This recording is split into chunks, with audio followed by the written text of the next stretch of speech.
Hello நண்பர்களே, welcome to AB கப்பி world. இன்றைக்கி இந்த வீடியோவில் நம்ம என்ன பார்க்க போகிறோம் அப்படின்னா, ஃப்ரிட்ஜ் பாக்ஸில் எப்படி கப்பி ப்ரீடிங் செட்டப் செய்ய போகிறோன்றதை பார்க்க போகிறோம். லாஸ்ட்டு ஒரு 1 மந்த் பிஃபோர் நம்ம ஃப்ரிட்ஜில் நம்ம மிக்சர் கப்பீஸ் வந்து ஒரு 2-3 பேர் ஸ்டாக்ஸ் மட்டும் விட்டுருந்தோம்.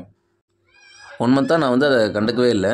சரி, இப்போ போய் யதார்த்தமாக போய் பார்க்கலான்னு போய் பார்த்தா அதில் ஆயிரக்கணக்கான ஃப்ரைஸ் வந்து நம்மளால் இருக்கிறத பார்க்க முடிஞ்சிச்சு. ஏன்னா நம்ம ஃபுல்லாக மேலேருந்து பார்த்தாவே எனக்கு ஃபுல்லாக அவ்வளோ தெரிய ஆரம்பிச்சிருச்சு. நான் கையில் எடுத்தும் காட்டுறேன், அப்புறம் பாக்ஸில் எடுத்தும் நான் காட்டுறேன் எப்படி இருக்குன்னு பாருங்கள். பவுல் எடுத்தோம், வாட்டருமே எதுவுமே நம்ம க்ளீனும் பண்ணவே இல்லை. ஏன்னா ஃபுல்லாக அவ்வளோ ஆல்கே இருக்கனால எல்லாமே நல்லா க்ரீனிஷாக இருந்துருச்சு. மேக்ஸிமம் இந்த மாதிரி வாட்டர் வந்து க்ரீனரியாக இருக்கனால நம்ம வந்து ஃபிஷ்ஷுக்கு ஃபீட் பண்ணணும் கூட அவசியம் கிடையாது. அதில் இருக்க ஆல்கேஸே சாப்பிட்டுட்டு அது சர்வை பண்ணிக்கும். ப்ளஸ் இந்த மாதிரி வாட்டரில் இருக்கனால ஃபிஷ்ஷோட க்ரோத் வந்து டபுள் மடங்கு ஃபாஸ்ட்டாக இருக்கும்.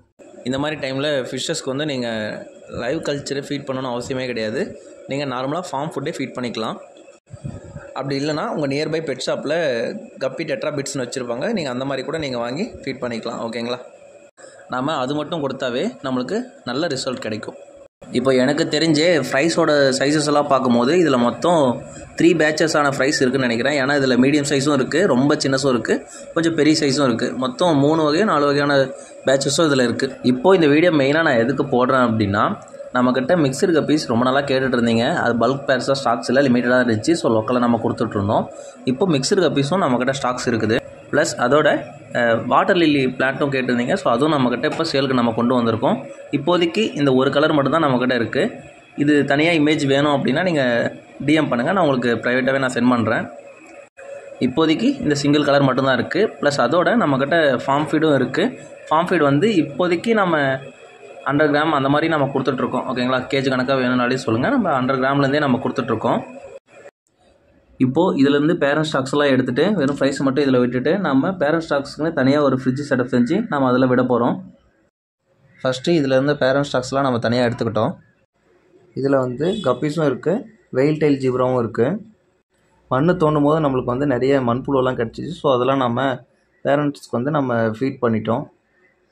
வீக்லி 1 or 2 வந்து நீங்கள் இந்த மாதிரி லைவ் ஃபுட் வந்து நீங்கள் தாராளமாக கொடுக்கலாம்.